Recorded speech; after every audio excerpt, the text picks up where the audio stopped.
Hey guys, this is Jacolia of Jacolia Gems. Thank you for once again coming back to view my channel. For those of you that are returning, hey family, thank you so much for the love and for the support. For those of you whom are clicking on my channel for the first time, I do hope that I say something that encourages you to become a subscriber. Now, everybody that's watching this video, please do me a favor, like the video, share this to your social media platforms, your text messages, and above all, comment down below and share some of your opinions, your experiences, some sources, some videos. You guys already know the deal. With that being said, I want to jump straight into this video, and I am going to make multiple videos on this topic because it is so much that takes place concerning this. Today's video is going to be based on something that's been impressed upon me for a while to talk about, that I visited once before about 10 months ago, that I'm going to revisit now, and especially because my homie Janine sent me a video on today. For those of you that are not aware, I have an apostolic Pentecostal background. I was an ordained elder, licensed minister, started preaching and teaching since the age of 12, working on altars since a little girl. I taught prophetic classes. I was the main intercessor over a national organization. My parents were and are, because my father is still alive, apostles of a church. I done praise dancing, praise and worship leading, Sunday school, like you name it, I basically did it other than pastor. Um, I left the church, I want to say, what is this, 2023? I believe I left the church in December of 2018. To keep the Sabbath, to keep the feast days, to return to my identity as a Hebraic woman that has been backed up by oral tradition, anthropology, history, migration, biblical aspects, DNA, so on and so forth. So when I talk about the Black Christian church, it's from an aspect of my hands-on experience.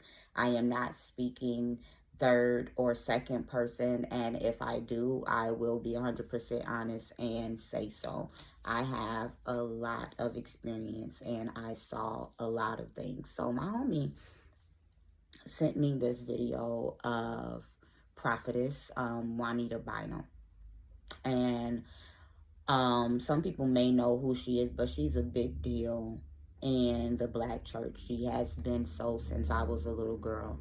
I remember she used to come to the church that I was a member of in the 90s. I was a member of like one of the most happening churches on the west side of Chicago's during the 80s and during the 90s, during the 70s too, before I was born. Juanita Bynum is known for her No More Sheets book, when she wrote about her life and different things that she went through. She's known for preaching, I believe, Woman Thou Art Loose with Bishop T.D. Jakes. She's known for a lot of things, and even with scandal attached to her name, she still is able to flock. And that's something that I can appreciate because, hey, I've done things. And, even when you look at our ancestors in the Bible, attached to their good is attached their glory. There are some things that I have seen ever since I was a little girl that I have questioned openly, privately. And for some people, I am the only church that they have ever really seen. And they have seen me keep it 100. So in this video, Prophetess Bynum was raising an offering. That's what it's called in the Black Christian church. For those of you, because I am not going to be arrogant and just assume that everybody, that just because my followers are Black, that everybody has been to a Christian church. And if you happen not to be Black, because everyone is not You may know what an altar, we're not doing altar calls, we're going to say that. You may know what an offering is in the black church. So I'm going to explain what an offering is in the black church and what an offering is biblically. So, an offering in the black church is when you are giving the opportunity to sow a seed. You will see various different type of offerings. Every church does not take an offering the same. Every church does not spend the offering the same. There are many type of offerings that you see in black church. Some churches only take offering one time, and they will take that offering, they will pay the church light bill, the gas bill, the upkeep, because churches are a business. It costs us to run and upkeep a church. Some churches will take that and put into their outreach program, because a lot of churches, a lot of black churches, help the homeless, help single moms, help the sick, help the shut-in. A lot of churches are a place of refuge. Every church is not out here doing wickedness, so we're not going to do that. Then you have some churches who pay their musicians or their praise and worship leaders with the offerings, or their pastors may get a portion of the offerings because the pastor is working and on call for their members all the time.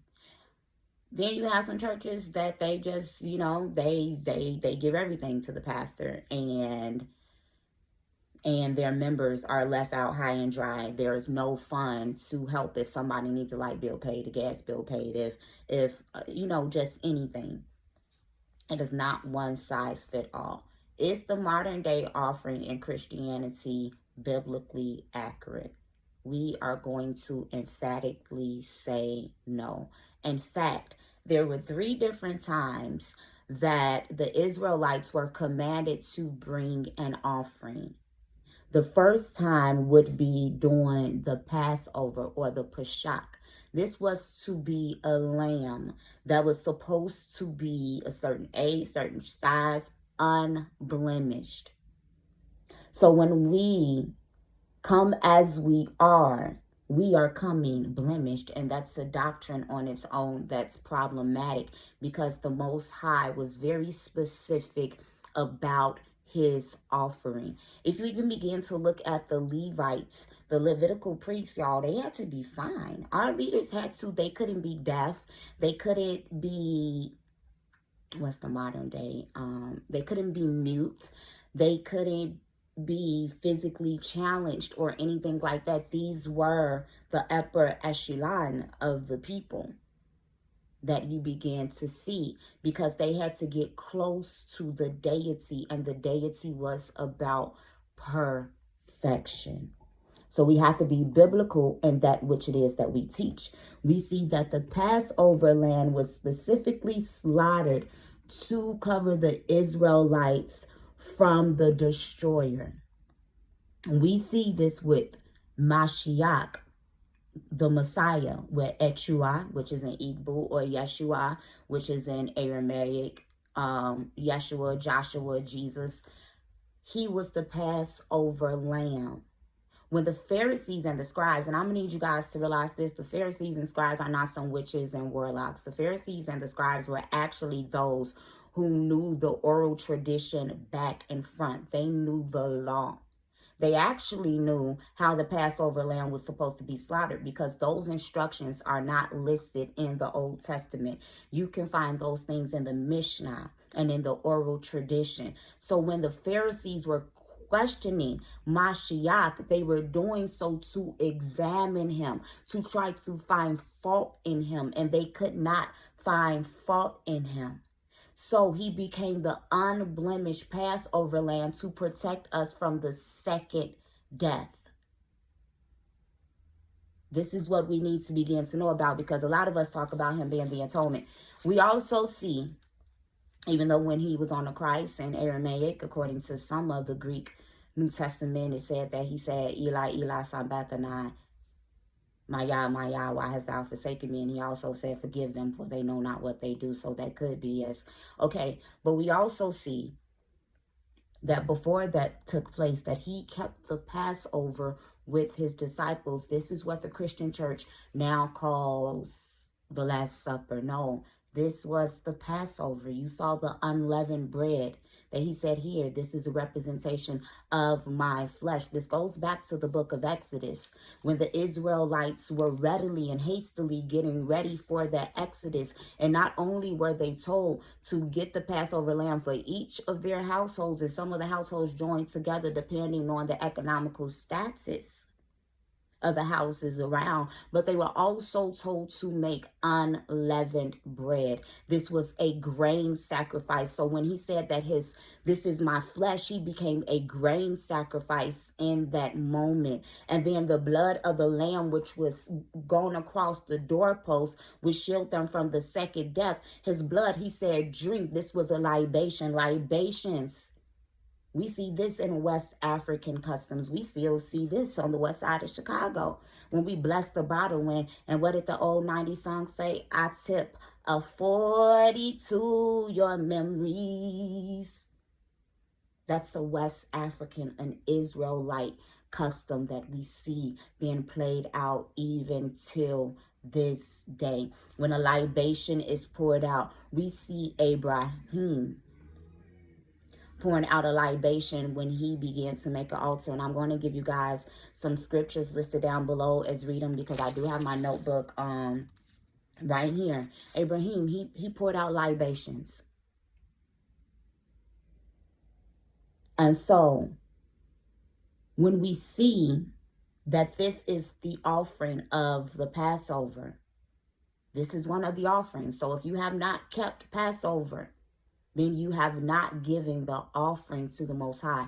Now, we know that the temple is no longer up anymore, but a lot of Christians like to use that we are the temple according to Romans, right?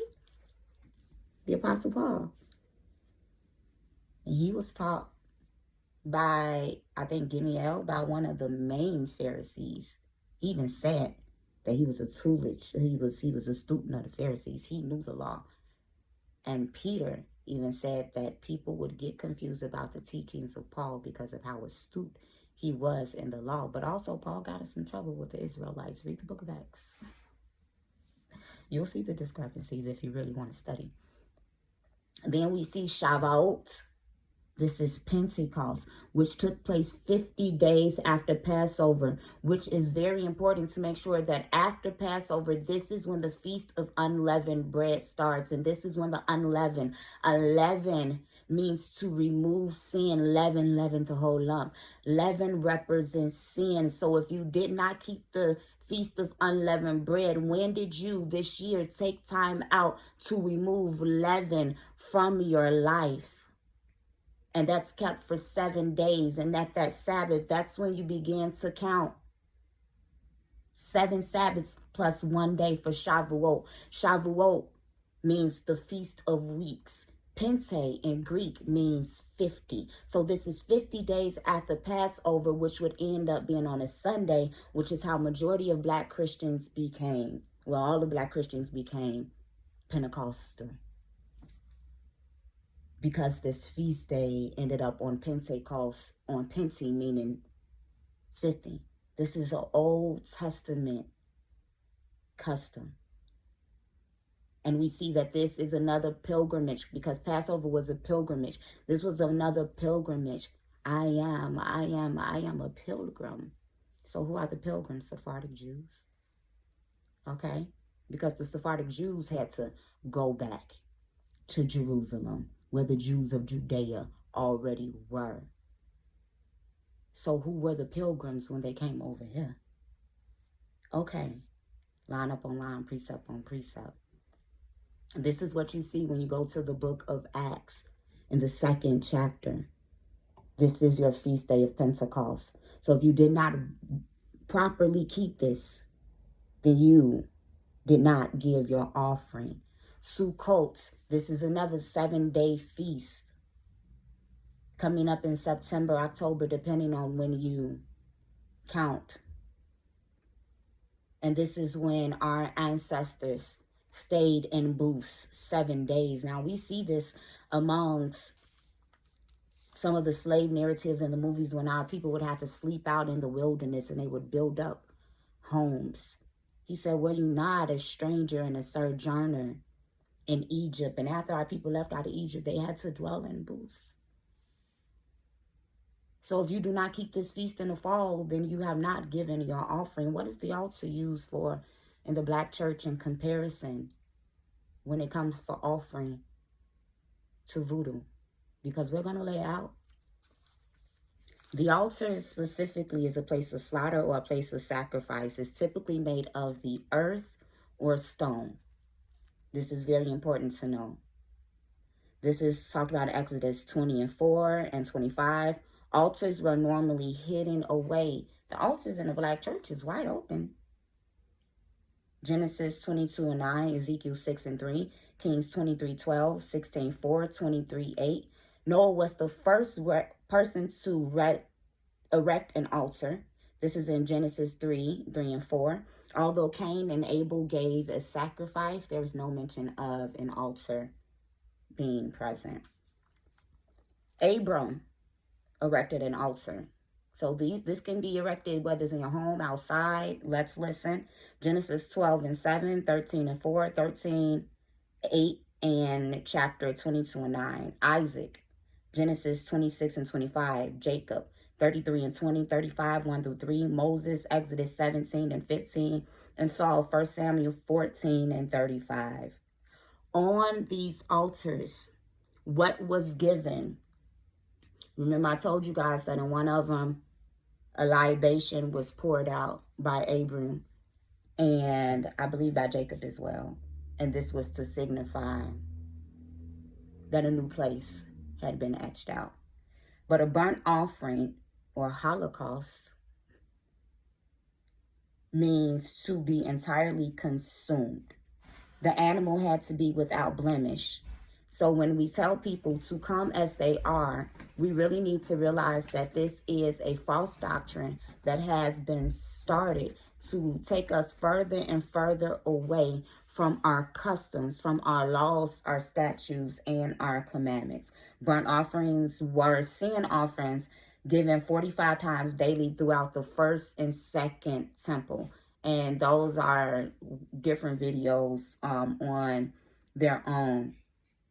And so the priest was actually to eat the leftovers and the remains of the burnt offering. And there were so many requirements for burnt offerings and how they were supposed to be given.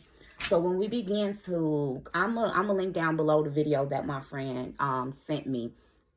Juanita Bynum began to call up people and say, it's 21 people in here who has $1,000. I told my homie, I said, this isn't unusual. This is what they do. She said, what, guilt people into giving money? And Prophetess Bynum followed up by saying, you won't have no car, you won't have no job, you won't have this, you won't have that. And I began to say that this was open witchcraft and manipulation. And we see this a lot, but this was also a consorting with familiar spirits, because I've been in services like this when people have placed a number on how many people it was in there and the dollar amount, and guarantee 80% of the time the amount of people were going to get up. And this is because a lot of pastors are conjuring up familiar spirits, and we are going to talk about it in depth until it gets exhausted. There is no way that someone is that accurate when the Ruach HaKodesh is not present. And yes, it is guilt, it is manipulation, but what it is also is causing people to sow a seed on demonic altars. I'm going to link down below videos of women and men who are setting up altars and telling you how to set up your voodoo altar. This is their practices. But if the black church are saying that these are not their practices, and then what is it that they are doing? There are so many videos out there about Black pastors going over into West Africa to learn how to wield these water spirits. So a lot of these pastors who have African spiritual moms and spiritual dads and things like that, they're teaching them West African spirituality. Let's continue. So in one of these videos, this Black woman And she was teaching how to make a money altar. As I said, that's her practice. I know people who have so many different type of practices, and I'm like, if that's what you do, that's what you do. We're talking about the black church.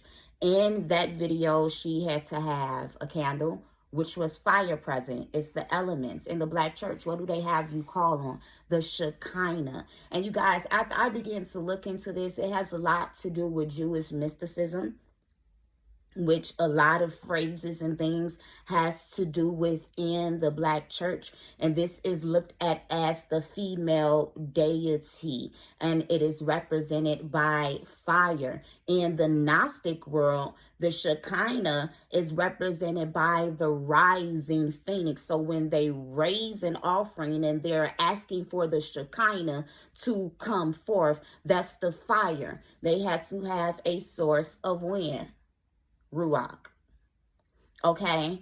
The money that's already present, the spoken word and the agreement. So whatever it is, whatever familiar spirit these prophets and these prophetess and whoever are coming in agreement with, when you come in agreement with them by sowing a seed on the altar, you come in agreement with that which begins to yield them. As someone that grew up working the altar and seeing so many different things in the apostolic Pentecostal church and the black church in totality, I would literally have to pray there a lot of times and pray for spirits not to jump off on to me. There are some prayers and things that I've repeated, some practices that I've taken part in. You will become a blind witch. This spiritual stupor is something that is so serious. And when you begin to give your seeds and you don't keep on feeding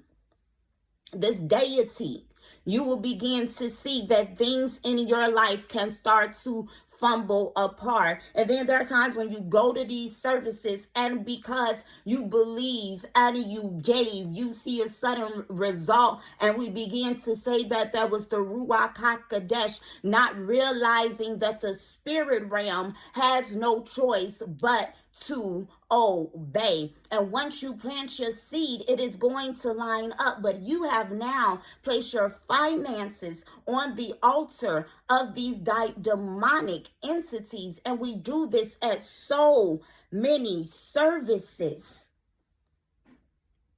But I know some of y'all gonna come under here and say that it's a reach. And that's perfectly fine with me. We need to open up our eyes, open up our ears, open up our spirits, and ask that these covenants are broken through true prayer, which is the binding, which is the bending of the knee. So before you sow another seed on the altar, before you allow someone to openly manipulate you, and you come into covenant with familiar and water spirits, which grants riches, you need to ask yourself, is it really worth what it is that you are sacrificing, whether it's knowingly or unknowingly?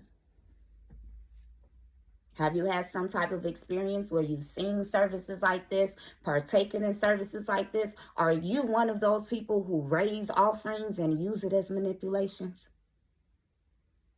Let's have an open conversation, you guys. This is Jacoya of Jacoya Gems. Thank you for once again viewing my channel. Food for thought.